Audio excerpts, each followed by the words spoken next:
Menurut Ketua Bawaslu Sumsel, Yenli Elmanoveri, saat ditemui usai kegiatan kesiapan pengawasan pemilu serentak 2024 jelang 1 tahun pelaksanaan pemungutan suara, bahwa pihaknya saat ini telah membuka layanan posko pengaduan bagi seluruh masyarakat kabupaten kota agar hak pilihnya tetap terjaga pada saat hari pemilihan nantinya. Posko layanan pengaduan bagi warga agar hak pilihnya dapat tersalurkan dengan baik saat hari pencoblosan nantinya.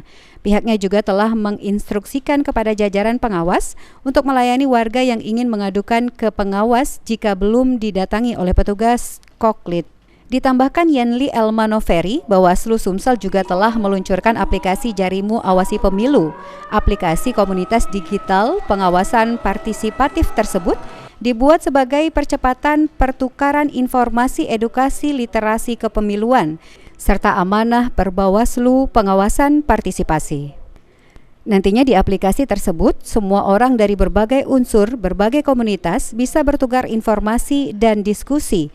Begitu pula politisasi SARA, kampanye hitam, dan ujaran kebencian bisa dimitigasi dan dilakukan penanganan secara cepat.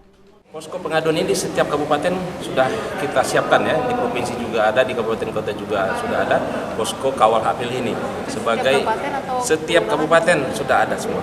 Jadi sebagai wujud bahwa kami melindungi hak pilih masyarakat. Kalaupun masyarakat yang saat ini pada saat coklit tadi tidak didatangi oleh petugas Pantarlih, silakan datang kepada Bawaslu. Kami akan mengawal masyarakat tersebut supaya masuk menjadi bagian di daftar pemilih itu, sehingga memastikan beliau yang bersangkutan masyarakat bahwa sudah terdaftar di DPT nanti. Jadi tidak perlu lagi ya untuk mengecek dan sebagainya, walaupun tahapan ini sebenarnya dilakukan oleh KPU ini harus datang langsung door-to-door dia melakukan coklit kepada masyarakat yang sudah punya hak.